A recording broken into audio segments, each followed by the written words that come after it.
Shalom, perkenalkan nama saya Alice Mananglita Pauriu, NIM 101-2020-002,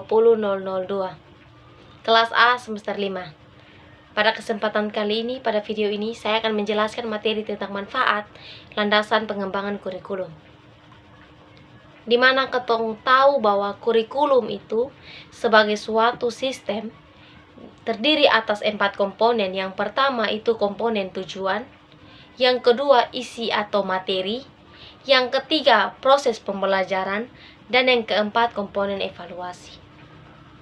Setiap komponen bisa menjalankan fungsinya secara tepat dan bersinergi. Masyarakat dan kebudayaan individu atau peserta didik, dan teori-teori belajar. Sebagai landasan utama, yang pertama itu landasan filosofis, yang kedua itu landasan psikologis, yang ketiga itu landasan sosiologis, dan yang keempat itu landasan ilmu pengetahuan dan teknologi atau IPTEK. Nah, keempat jenis landasan pengembangan kurikulum ini diuraikan menjadi: yang pertama itu landasan filosofis pengembangan kurikulum, terdiri atas 4. Yang pertama pengertian filsafat, yang kedua manfaat filsafat pendidikan, yang ketiga filsafat dan tujuan pendidikan, yang keempat kurikulum dan filsafat pendidikan, dan yang kelima aliran-aliran filsafat pendidikan.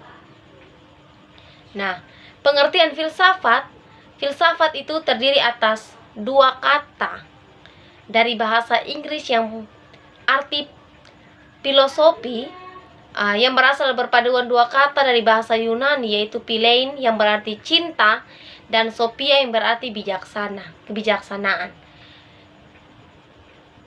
Yang kedua, manfaat filsafat pendidikan itu merupakan dasar penerapan dari pemikiran filsafat untuk memecahkan permasalahan pendidikan. Yang ketiga tadi itu manfaat filsafat dan tujuan pendidikan.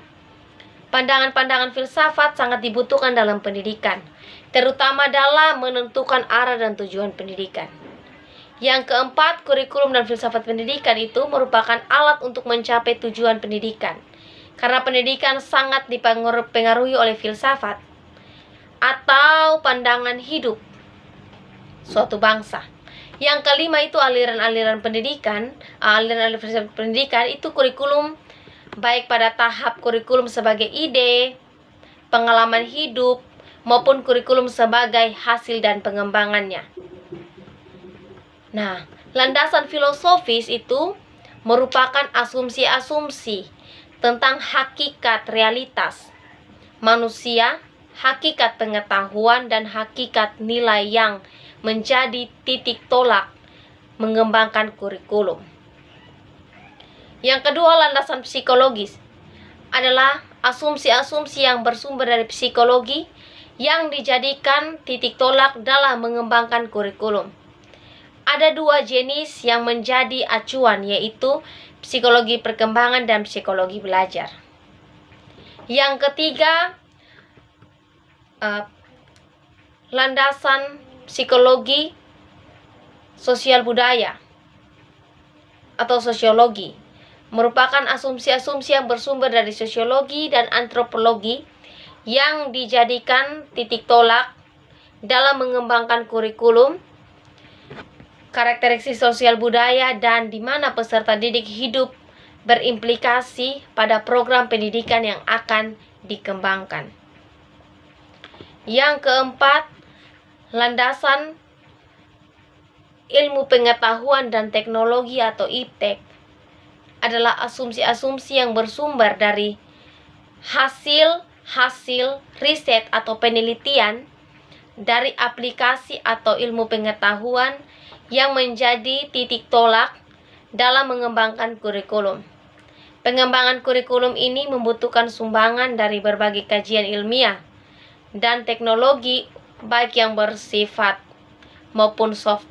hardware maupun software, sehingga pendidikan yang dilaksanakan dapat menyesuaikan diri dengan perkembangan ilmu dan teknologi.